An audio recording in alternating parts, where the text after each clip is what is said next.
Hello అందరికీ, welcome to my channel Mouni's tasty treats. ఈరోజు మన కిచెన్లో చుక్కకూర చికెన్ ఎలా చేసుకోవాలో చూద్దాం. డిఫరెంట్గా ఉంది కదా, బట్ వన్స్ ట్రై చేయండి, చాలా బాగుంటుంది. ఈ రెసిపీ రైస్లోకి కానీ చపాతీలోకి కానీ బెస్ట్ రెసిపీ.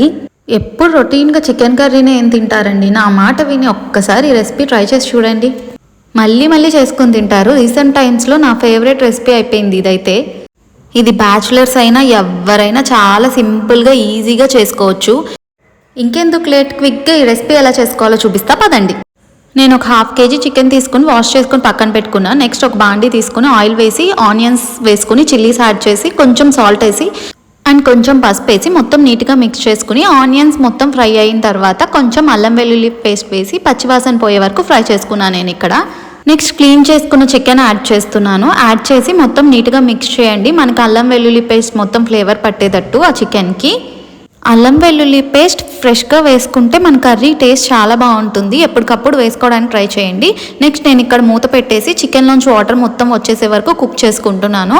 మధ్యలో మూత తీసి చెక్ చేసుకుంటూ ఉండండి, అడుగంటే ఛాన్సెస్ ఉంటుంది.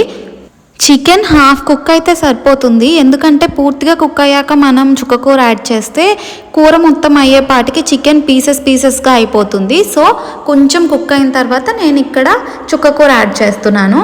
ఒకసారి మొత్తం మిక్స్ చేసి ఆ చికెన్కి చుక్కకూర ఫ్లేవర్ పట్టేటట్టు మూత పెట్టేసి వదిలేద్దాం కొంచెం సేపు. చుక్కకూర మనకి కొంచెంగానే అవుతుంది. మనం ఆకు వేసినప్పుడు ఇంత కనిపిస్తుంది కదా, కర్రీ అయిపోయాక చూడండి చుక్కకూర ఎంత తగ్గిపోతుందో.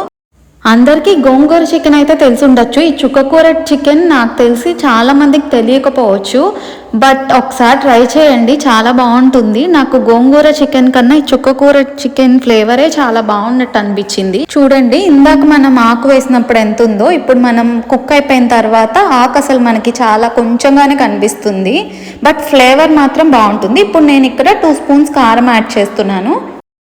కారం మీ టేస్ట్ బట్టి వేసుకోండి. యాక్చువల్గా ఈ రెసిపీకి ఏంటంటే కొంచెం కారం ఎక్కువ ఉంటేనే బాగుంటుంది. ఇది పులుపు ఫ్లేవర్ కదా, సో కారం కొంచెం ఎక్కువ పడితేనే బాగుంటుంది. మనం గోంగూరలో కొంచెం కారం ఉప్పు ఎలా ఎక్కువ వేసుకుంటామో ఈ రెసిపీలో కూడా కొంచెం కారం ఉప్పు ఎక్కువ వేసుకోండి, మనకి పులుపు పీల్చేస్తుంది. నేను ఇక్కడ 1 గ్లాస్ వాటర్ యాడ్ చేసి ఒకసారి మిక్స్ చేసి మూత పెట్టుకుందాం. ఒక 5 minutes అలా వదిలేసి మూత తీసి చూడండి మనకు ఆయిల్ ఎలా పైకి తేలిందో. ఇలా ఆయిల్ పైకి తేలితే కర్రీ కుక్ అయిపోయినట్టే ఆల్మోస్ట్. అండ్ నెక్స్ట్ నేను ఇక్కడ కొంచెం ధనియాల పౌడర్ ఇంకా కొంచెం గరం మసాలా యాడ్ చేసి మిక్స్ చేస్తున్నాను. అంతే, సింపుల్గా టేస్టీగా మన చుక్కకూర చికెన్ రెడీ అయిపోయింది. Please do like, share and subscribe to my channel Mouni's tasty treats. మరిన్ని ఇంట్రెస్టింగ్ రెసిపీస్ కోసం పక్కనే ఉన్న బెల్ ఐకాన్ కొట్టడం మాత్రం అస్సలు మర్చిపోకండి. Thank you for watching.